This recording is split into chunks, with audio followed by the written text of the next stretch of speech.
एक बढ़िया नागरिक होने का एक परिचय देना है। मुझे भारतीय संविधान के प्रति निष्ठा रखनी है। मुझे उसकी ड्यूटीज के अंदर पूरा अमल करना है। मैं यहाँ का एक नागरिक हूँ। मेरी जिम्मेदारी है कि मैं देश के संविधान के प्रति पूरी निष्ठा रखूं, उसके अनुसार उसके अपने जीवन को यापन करूं। जहां मेरे अधिकारों का इन्फ्रिंजमेंट हो रहा है, वायलेशन हो रहा है, वहां पर लड़ें, आप प्रोटेस्ट करें, बोलें, क्योंकि भारत के संविधान में हर नागरिक को वो मूलभूत अधिकार दिए गए हैं जो किसी भी व्यक्ति को कहीं पर भी उसको अधिकार से वंचित नहीं करता है और उसको ये महसूस नहीं होता है कि मैं देश का नागरिक नहीं हूं। लेकिन ये बातें पढ़ने से आएंगी, ऐसे नहीं आएंगी। आप लोगों को गहराई से इस देश का इतिहास पढ़ना पड़ेगा, इस देश का समाज शास्त्र पढ़ना पड़ेगा, इस देश की जियोग्राफी, डेमोग्राफी पढ़नी पड़ेगी, तब जाके आपको देश के निर्माण में आप अपना कुछ योगदान साबित कर सकते हैं। लेकिन करेगा वो जिसके अंदर जज्बा है, लेकिन उसके बाद भी वो करेगा जिसने उस चीज को झेला है। क्योंकि बाबा साहब कहते हैं कि तुम लोग, मैं दूसरों से उम्मीद नहीं कर सकता कि इन लोगों का भला कर सकते हैं, मैं अपने ही लोगों को जगाना चाहता हूं,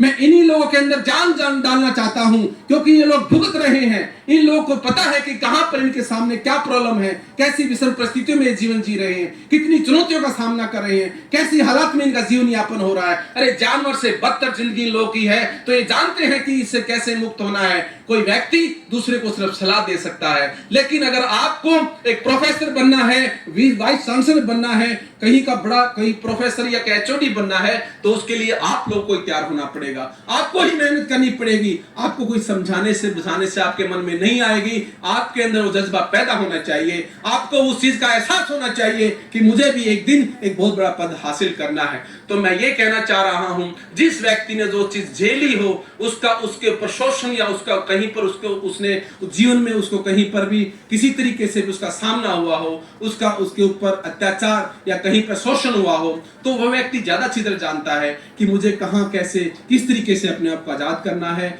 वैसे उसके लिए भारत के संविधान में सब कुछ आपके लिए हर तरीके से बारीकी से हर चीज को आपको यहाँ पर एक फंडामेंटल राइट के तौर पे दिया गया है कि इस देश के हर नागरिक को समानता का अधिकार है, स्वतंत्रता का अधिकार है, राइट अगेंस्ट एक्सप्लॉयटेशंस है, राइट टू रिलीजन्स है, right of your educational constitutional institutions है, and right to your constitutional remedies है। तो आपके फंडामेंटल राइट्स देश के अंदर इतने सारे राइट्स हैं बच्चों। अगर आप देखोगे, पढ़ोगे, अगर देश की मुख्य धारा में कहीं पर जुड़ना चाहोगे, कुछ बनना चाहोगे, देश निर्माण में हिस्सा लेना चाहोगे, तो आज मैं यही बात कहकर समाप्त करता हूं कि इस देश के अंदर, भारत में ही नहीं पूरे विश्व में बाबा साहब से बड़ा आइकन और बाबा साहब से बड़ा रोल मॉडल इस देश में कोई हो नहीं सकता। और बाबा साहब से बड़ा विद्वान, बाबा साहब से बड़ा विद्वान, पढ़ा लिखा आदमी, समाज के लिए समर्पित, समाज को पढ़ाने वाला, समाज को जगाने वाला, अपने आप को कुर्बान करने वाला, इस देश के लिए मरने वाला, बीवी बच्चों की परवाह न करने वाला, अपने बच्चों को जान की कुर्बान करने वाला, कभी नौकरी नहीं ली, कोई पद नहीं लिया, कोई किसी चीज की लालच नहीं रखा, अपने आप को कुर्बान करते हुए और लास्ट में 5 लाख लोगों को इस देश को बुद्ध धर्म देते हुए जो समानता और मानव अधिकार है, ऐसे बाबा साहब को मैं सैल्यूट करता हूँ, सबका जय भीम कहता हूँ। जय भीम, जय भीम, जय भीम।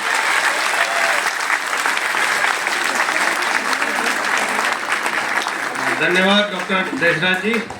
बहुत ही कम समय में बहुत विशाल तरीके से